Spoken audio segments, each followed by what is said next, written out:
Good morning, everyone, and welcome to another day at Digital Pharma Innovation. My name is Beth Snyder-Bulick, and I'm a senior editor at Fierce Pharma. This morning, we're so excited to welcome two women who are walking the walk when it comes to raising awareness around cancer. Claire Mulhearn, who leads external communications at Merck, and Katie Couric, who's co-founder of Katie Couric Media and Stand Up to Cancer.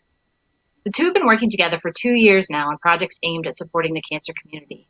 Last year, they launched the With Love Me award-winning campaign that centers around real patients who tell their stories about having cancer or about being a caregiver to someone who does.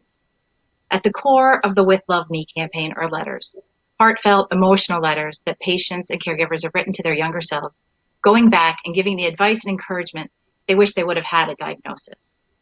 This year, Claire and Katie have collaborated on a new series, Katie Couric Explores Cancer During COVID-19. It highlights stories from cancer patients and doctors about the challenges of navigating COVID-19 during a cancer diagnosis. Welcome, Claire and Katie. It's so great to have you both here. Thanks, Beth. It's great to be with you. Thanks so much, Beth. Really glad to be here. Thank you. So, Claire, do you want to start? So tell us a little bit about how the With Love Me campaign came to be. What was the insight driving the program, and why was it the right program for Merck and Katie Couric Media? Beth, thank you so much for asking this question. I think it's actually a perfect way for us to start right after your introduction. At Merck, our purpose or our why is really to have an impact on human life for the better. We know that we have a responsibility that goes beyond the medicines and vaccines we invent. And to truly impact lives for the better, we have to bring access, education, support, and resources to patients to ensure that they have a better chance of navigating the healthcare system. What made With Love Me such a success is what it was born out of the needs of the community that we're here to support. We spent a lot of time working with our 13 advocacy partners at the time and listening to the cancer community and patients to try and really understand what people needed when they were first diagnosed with cancer. We had heard that this was something that they hadn't necessarily got from other programs that were out there, so we were filling an unmet need. Through this discovery phase, we really learned a simple yet beautiful insight. Patients craved connections. Patients first diagnosed with cancer and their loved ones wanted to hear from others that had walked in their shoes. And those who had already been diagnosed wanted to share with them what they had gone through and how that could help them. So it was kind of a way of paving it forward, or paying it forward, I guess you could say.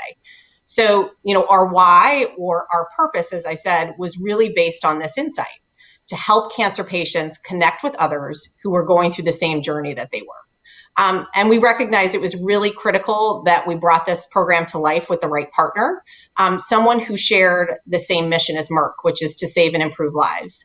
And who better to partner with than the champion storyteller, Katie Couric, whose dedication to cancer research and advancement is synonymous with her name. I was really excited, Beth, to team with Merck and with people like Claire, because in so many ways, this is the story of my life and the story that I wish could have been the case when both my husband, Jay, was diagnosed with colon cancer in 1997 and my sister, Emily, with pancreatic cancer just a few years later. When Jay was sick, he said having cancer is the loneliest experience in the world. And I think it was not only incredibly lonely for Jay, because it really is so isolating to be the patient, but it was also incredibly lonely for me as a caregiver. I had to protect Jay's privacy, especially because as a public figure, I didn't want this to be fodder for the tabloids and all sorts of other publications, but it left me feeling very alone as well. And so when I heard about this opportunity to help support a program that gives first-person accounts of what it's like to be both a patient and a caregiver, I jumped at the chance because honestly, I wish something like that had existed 20 years ago when I was going through this experience. And the whole ethos of my media company, which is really doing well, is to do purpose-driven content that does help people in their day-to-day lives. And this was something that I had so much knowledge of and experience in. It frankly seemed like a no-brainer for me to help support this kind of storytelling. And I think it's been so gratifying to see how many people it's helped, because I think to feel less alone, you just want to hear from other people who are in this a similar situation. And to be able to have that connection, as Claire said, people are desperate to connect. That genuine, heartfelt connection when you yourself are really just feeling like you have nowhere to turn and you don't understand how the world keeps spinning on its axis when yours is completely falling apart, was something that I related to so well, and something that I wanted to help do help support and do the storytelling that would get it out there into the world. And those stories are so inspiring, and the letters are so touching. I thought it was amazing how candid people were. It's incredibly painful. This is a highly, deeply, profoundly personal experience. And I think it really does differ for every cancer patient and family, because cancer doesn't just impact the patient, it impacts the entire family. But I was really blown away, Beth, by how open and honest people were in telling their stories. So I think this campaign proved there's not only a desire to hear the stories from other people, but there is a huge desire to tell your story, to kind of share your experiences, which I think can also be extremely healing and cathartic for individuals who have gone through this. And that's one of the reasons I was happy to share my experience, and in the hopes that it will help other people who felt as powerless and helpless and frustrated as I did, as I cared for my husband, Jay, and also our two young daughters at the time, who were just 1 and 5 when he was diagnosed. And I heard stories that all these years later reflected my personal experience as well. So I think that's one of the reasons this has resonated with so many cancer patients and their families. I just wanted to jump in and say, Katie, I completely agree with everything you said. And I think that we saw with the traction that we've seen to the With Love Me videos, we've actually seen since it launched 9.4 million video views. And so that actually speaks to the need that's out there and people wanting to hear stories from other and craving that connection, patient to patient or caregiver to caregiver. I also think, Beth, there's something unique about telling the story and seeing the person. Not too long after Jay died, and my sister as well, I think people were starting to communicate online. There were chat rooms and support groups. But I think there's something that is very affecting about seeing someone, actually seeing their face and having them tell the story. And I haven't seen many things like that, where you hear their voice and you see the emotion in their voice, and you actually feel even more connected to the story. So I think sometimes when you see somebody in person sharing something like this, it can be even more effective and affecting. That real authenticity comes through there, and it's not, they don't tell just the happy things. I mean, there's pain and joy and all of it. It's so many different things, and they are so honest. And I think that's why it really works. That's why it touches everyone. And so the campaign has evolved somewhat this year. I mean, we're all going through the pandemic. Can you talk a little bit about how it evolved and how this has all been, how it's been affected and changed? Yeah, and maybe I can jump in here. As we reflected on the great partnership that we had following the launch of With Love Me in the spring of last year, we still wanted to remain focused on the goal of bringing patients what they needed when they needed it most. But as you said, Beth, at the start of 2020, we all kind of emerged in this global pandemic world, and all of our original planned programming was needed to be put aside. We needed to look at how we needed to shift gears and really address the significant concerns that cancer patients were facing during this time. Again, we talked with our patient advocacy group partners to really understand the patient mindset during this time. And understandably, patients were feeling isolated. They were fearful more than ever. And on top of dealing with a cancer diagnosis, they were now having to kind of navigate the journey without the support systems in place, while worrying about potentially contracting COVID-19. We thought about this, and, Merck, together with KCM, we decided to launch the series, Katie Couric Explores Cancer During COVID-19. We felt it was really important to show a glimpse into the real lives and new challenges that COVID-19 was having on people with cancer. Those added concerns and worries on top of the already devastating diagnosis that they were facing.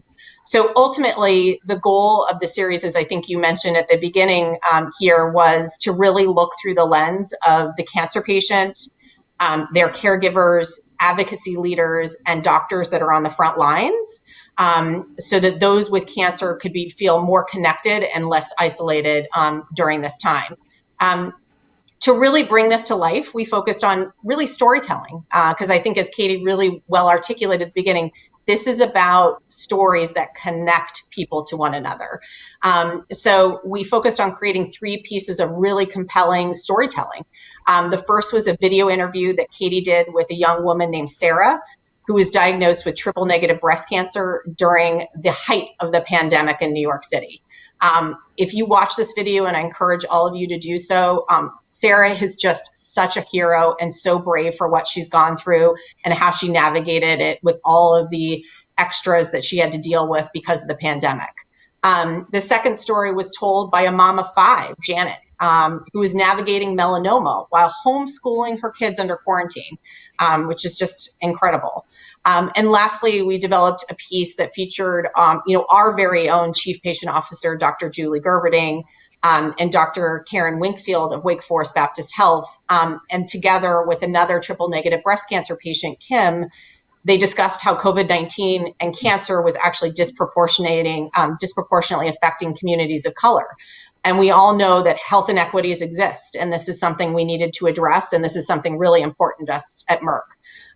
Katie, I know that these videos have been, and Janet's story have been tremendously well received, and I know you had a personal connection that you made with Sarah, so would love to hear kind of the feedback that you've been hearing directly.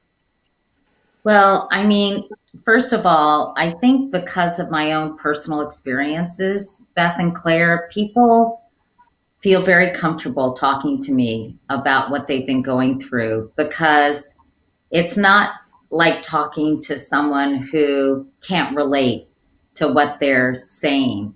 So I appreciate the fact that I've been able to open the emotional door, if you will, to a lot of these patients and their families. I think in a way that somebody who hadn't gone through what I went through could.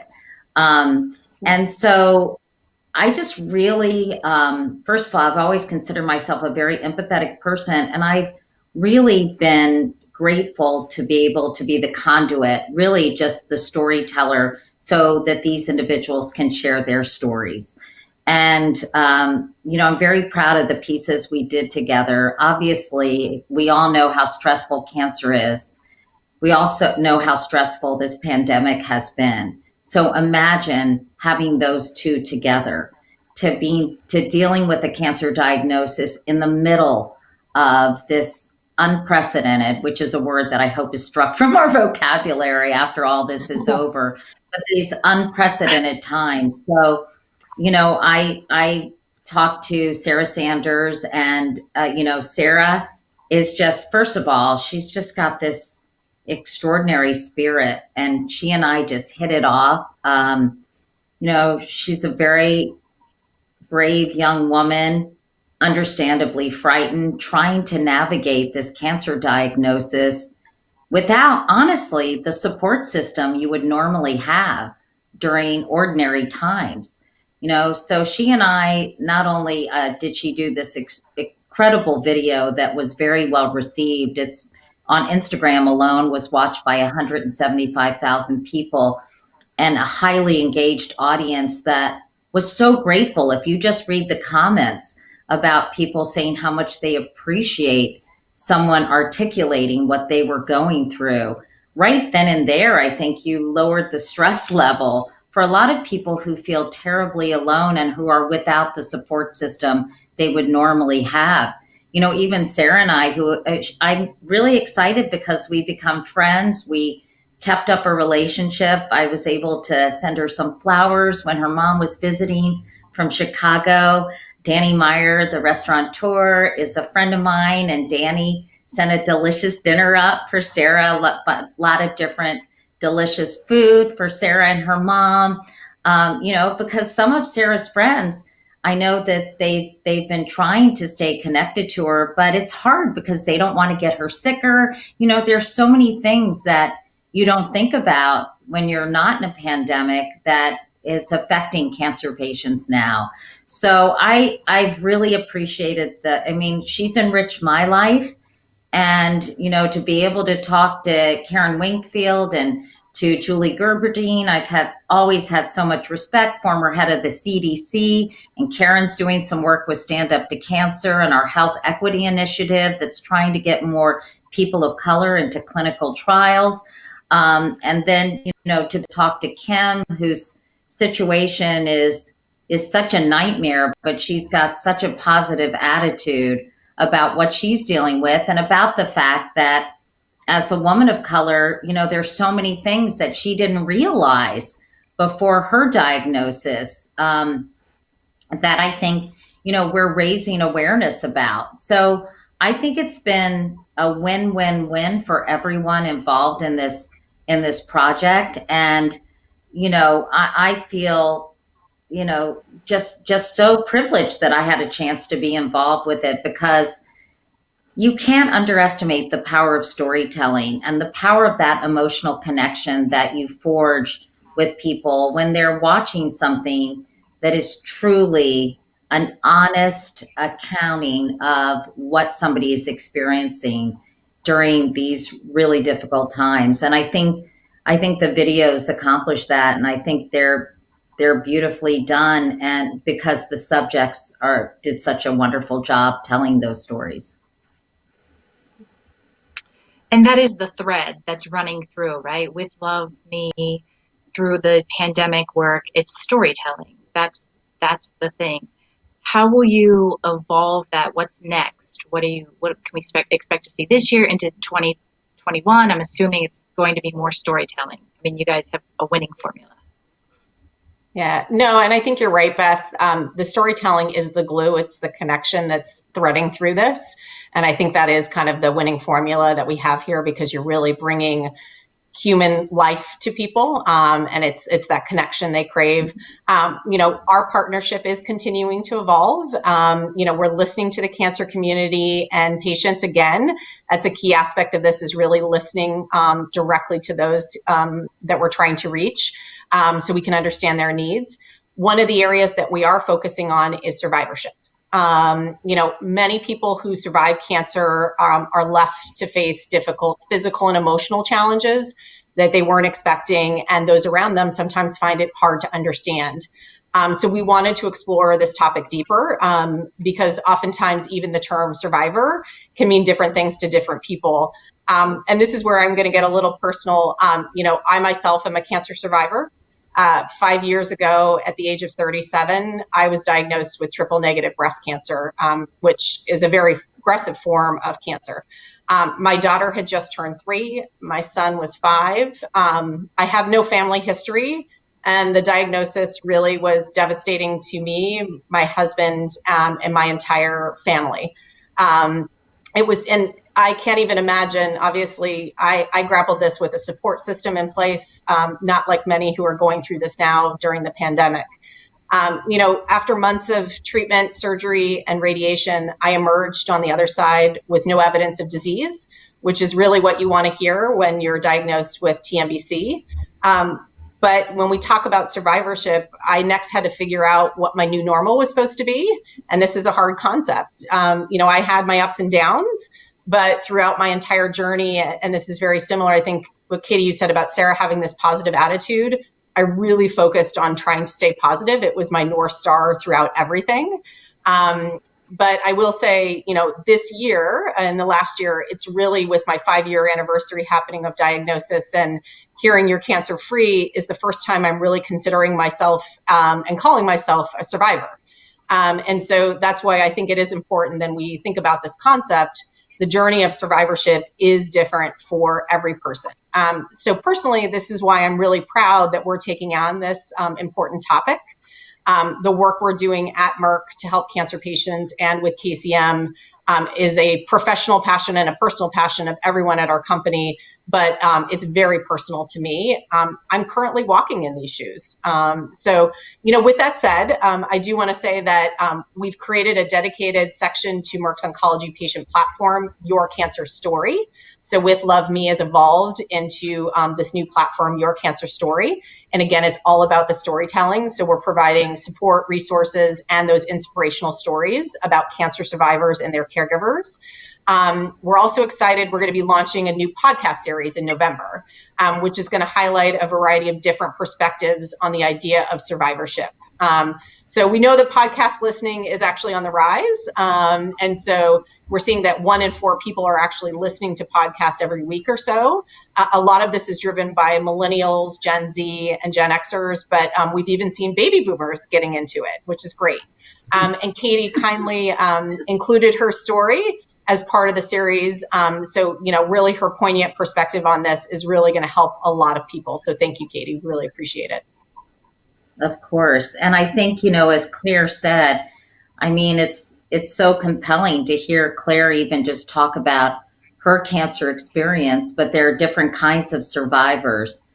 There are survivors like those who lost a loved one to cancer, and then they have to put the pieces back together and figure out how they go on with their lives, how they adjust to a new normal.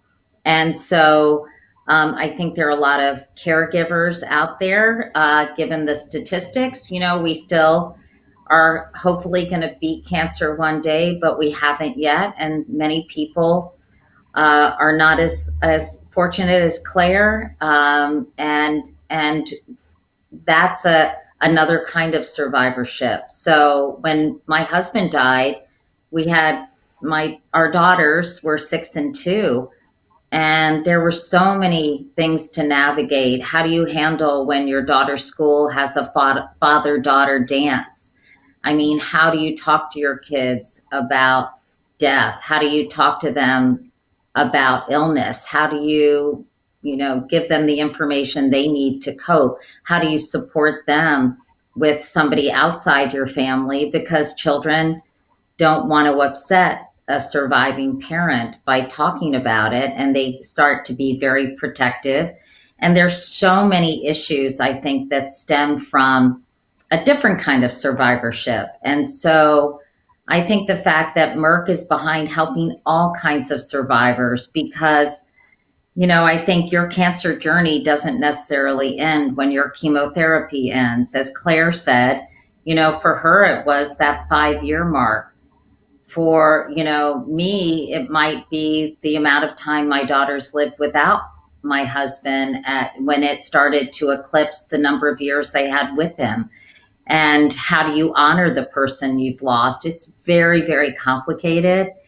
And again, I think as a society, we're not really very good about dealing with death and mortality, and people still don't know how to support people who are going through this, who went through it. So, the idea that I can spotlight people who are survivors in their own right, people like me and people like so many other people who've lost someone they dearly loved, and suddenly they go from a nuclear family to having to live with a 3-legged stool in our case. So that's something that, I'm just really happy to be able to share my story, because I think even all these years later, it's helpful to me knowing that I'm helping other people. Every survivorship story is different. And we need to look through that lens, and hearing different stories from different survivors and how they experience that, I think ultimately is going to help people. And, we're so proud that we're getting to partner with Katie and her team on being able to bring this forward. That's really great. So survivorship, you talk about going through cancer, going through the pandemic.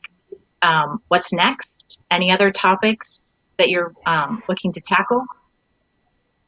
Well, I did want to also raise, obviously thinking about the success and the awareness that we were able to build with the Katie Couric and COVID series. We wanted to kind of turn our eyes to the impact that this pandemic has had on screening and diagnosis rates across the board. We've been discussing with KCM, what we can do potentially to ensure and help patients know that they should continue to get screened and continue to get the care that they need during this time. I think we all have to realize that the statistics here are concerning. As the country went into lockdown in March and April, routine cancer screenings dropped roughly 80%. And the impact on diagnosis was immediate. The United States saw 46% drop in decline in new cancer diagnoses across the 6 most common types of cancer during this time frame. These are not just statistics. And I think the storytelling that we're doing is bringing that. As I mentioned, being a survivor, I talk with a lot of different people that are newly diagnosed or going through this and need the support. And so I've actually seen the impact of this firsthand. I had a friend at the beginning of the pandemic that was diagnosed, and they were not able to get in and get the care that they needed. And finally, when they were able to go in to get surgery, they realized that their cancer had spread. So this is a real issue that does need attention. And so we're excited to be able to explore some of this with Katie. And, ultimately, this is an important issue that needs to be addressed. I agree wholeheartedly with Claire. It is very deeply concerning, Beth, when you hear the statistics, when you hear the impact that this lack of screening might have in terms of the mortality rate over the next decade. And of course, I probably more than anyone in the country, I guess, or a handful of people who is so associated with screening, with cancer screening. In my case, particularly colon cancer screening. But, when I was at the Today Show, I did a mammogram. I always joke with my friends that I drew the line at a pap smear, that wasn't ever going to happen. But I think that we really have to drive home the importance of early detection and screening, because as Claire just mentioned, it makes such a difference. And if these various cancers are not being diagnosed, and because people can't get to the places they need to get a proper diagnosis, it is absolutely devastating in terms of the outcome. So, anything that I can do to help promote the importance of screening, to assure people and reassure them that they can get screened in a place that won't put them at higher risk, and that not doing so is going to make it much more difficult to treat their disease. It's such a passion point for me, honestly, and it's something that I've been preaching for so many years. And I think now more than ever, we saw screening rates going up, and it's just a shame that we don't want to see people putting the brakes on screening because of COVID. And I think we have to figure out a way to mitigate what is a natural fear about doing what you need to do to ensure that you stay healthy. So anything I can do to promote that message is something that comes extremely naturally for me at this point in time, and something that I would love to put a spotlight on. Yeah, it's a big question that everybody's grappling with across healthcare, across all different conditions and disease states. Well, thank you both so much for being here. I really appreciate it. Anything else you wanted to add? One thing I'll just add is You know, one of the most gratifying things I've done professionally, and I've had a pretty long career, is my on air colonoscopy.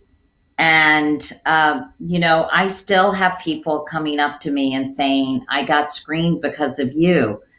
And the fact that I think it only is proof positive that by getting up close and personal, literally and figuratively, and sharing stories like this and seeing something unfold visually before your eyes can really make people feel more comfortable. And I think now more than ever, we have to make sure people feel comfortable, not only with the screening process itself, whatever it is that, they need to do for a number of different cancers, but now we have to double down our efforts to make sure they feel comfortable getting screened during this time that is causing a lot of people trepidation about the very screening they need to get. So I think that's one of the things that I'm proudest about. My proudest accomplishment is really increasing colon cancer screening by 20%. And so if we can just make sure that those numbers don't drop for colon cancer and other cancers, that will be an extremely important and noble effort, I think, on the part of our partners, cancer advocacy groups, and of course, powered by our friends at Merck. Well, Katie, I just wanted to add, and Beth, thank you so much for having us here today. I think I couldn't have said it any better than Katie did. And just to emphasize the storytelling piece, I think is, as we've talked about, is the thread here, making those strong connections. And Katie, as you said, making it authentic and really getting up close and personal. The impact that you had by getting that colon cancer screening on air, has kind of changed the dynamic as we think about, awareness in the cancer space, and anything we can do to continue to partner with you, which has been a wonderful past 2 years, to help increase awareness and help cancer patients. Ultimately, patients are the center of everything that we do at Merck, and we're incredibly proud of this work and look forward to carrying things forward. Great. That's great. Thank you. Thank you. Thank you both.